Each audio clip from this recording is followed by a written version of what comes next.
The Queen found herself in difficult financial straits but was helped by a good deal from former Prime Minister David Cameron and former Chancellor George Osborne, the former PM has admitted. Mr Cameron and Mr Osborne were forced to overhaul the royal finance system when their Tory government was elected in 2010. In Robert Hardman's biography Queen of Our Times, The Life of Elizabeth II, the pair detail how they set about restoring the monarchy's fortunes with the introduction of the sovereign grant. The sovereign grant was designed to replace the civil list, a system in which Parliament voted on an allowance for the Queen and her household. The civil list budget had not been adjusted since 1990. And was no longer sufficient for the Crown's needs.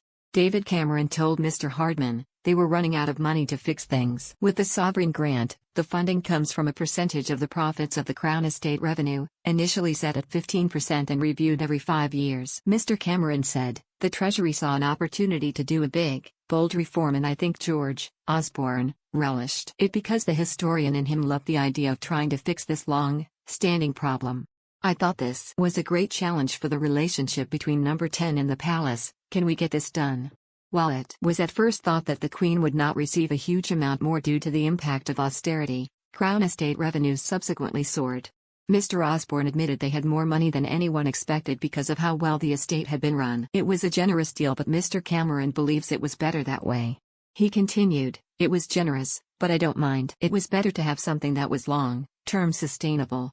It would have been much worse if we'd erred on the other side, then had to do the whole thing again. Another rule changed by Mr Osborne was that of the eldest son of the monarch receiving an income, but no female heirs. Prince Charles was reportedly very happy with the plan and Mr Osborne is glad he was able to give the royals much more independence and more freedom.